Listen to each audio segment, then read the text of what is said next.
Hey everyone, welcome back to Simply Guitar. In this video, I'm going to be showing you how to mix your major and minor pentatonic scales, exactly how John Mayer does it in his Covered in Rain solo. And we're going to also apply that magic to our different improvisation contexts, including a fresh take on Let It Be by the Beatles. This is where I first heard this technique all those years ago, so I'm really excited to bring this one to you. So let's have a listen to that solo.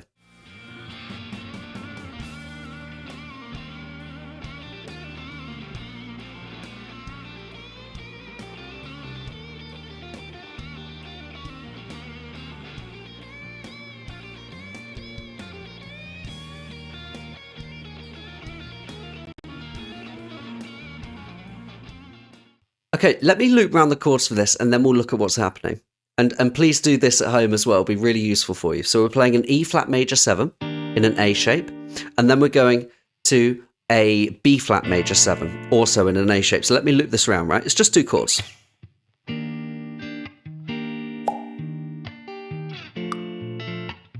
And that's all we need. Okay, so John Mayer is primarily playing in the B flat major pentatonic. Now the B flat major pentatonic position 5 looks like this.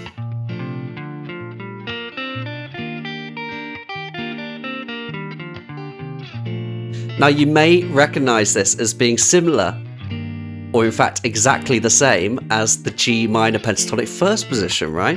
So the G minor pentatonic shape and the B flat major pentatonic shape are exactly the same. So you could very happily go like this.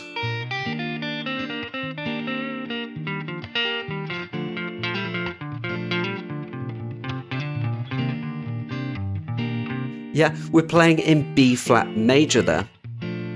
Now the B flat minor pentatonic scale, put your index finger on the B flat note. We've now shifted that shape up.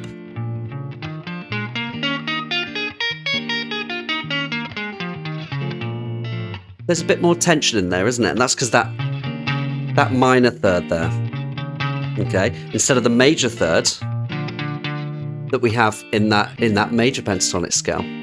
So what John Mayer does, he starts off with this, of course, the Stevie Ray Vaughan thing, right?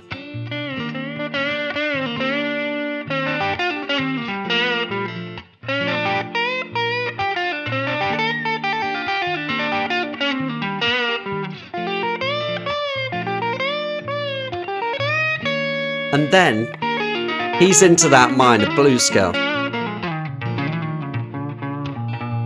Okay, that's the sound we're going for. Now here's an idea on how you can link the two shapes. Obviously, you can find your own way, but this is a good place to start if you've never done this before.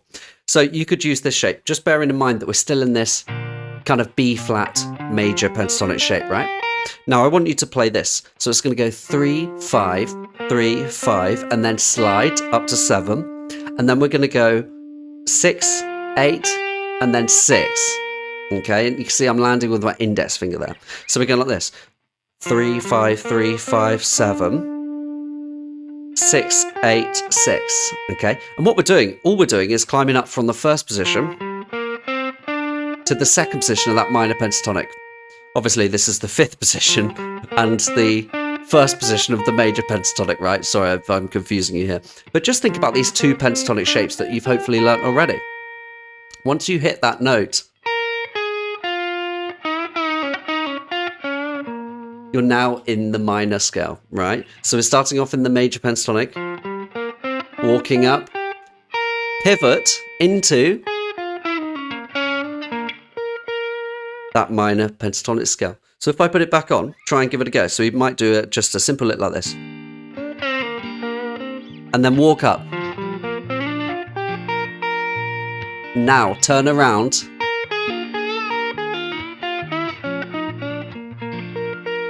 Into that minor blues scale, right? So major blues. Into the minor.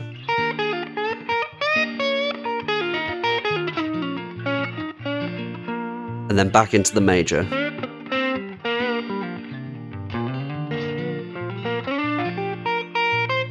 Into the minor blues.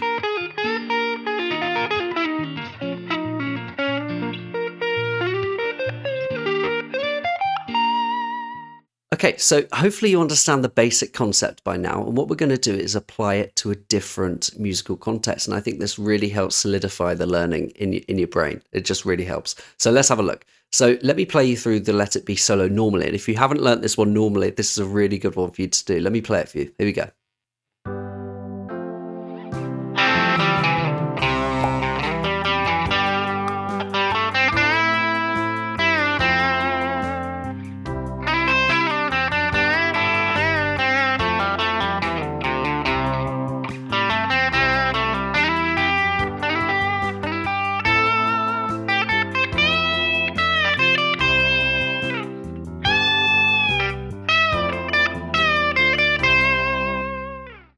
Okay, cool. So the solo is in C major. Now, if we know C major's here with our little finger starting on C, we can put our first finger on C to get the C minor blues scale. Yeah? So just let me tell you that one more time. So C major pentatonic here. And then we have the C minor pentatonic here. And we could also add in that blues scale there.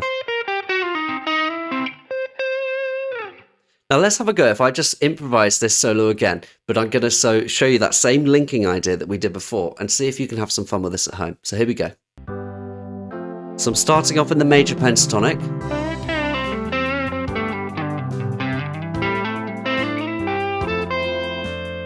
Pivot into the minor. Back into the major.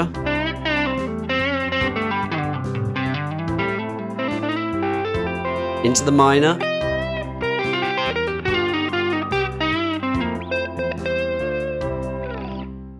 Guys, how did you get on? Did you enjoy the lesson? Is it making sense? I think once you've kind of looked at the basic idea between swapping those two scales, then you can apply it to your own musical practice. So maybe if you've got a loop pedal at home, you can loop some major chord progressions and then try just dipping out of that major pentatonic into the minor pentatonic just briefly to give your solo a sense of kind of surprise for the listener. So this has been Greg from simplyguitar.com. Thank you so much for watching and being here. If you did enjoy the lesson, please do like and subscribe and let me know how you got on in the comments. But for now, what we'll do is we'll see you on the next video. Thank you so much for being here.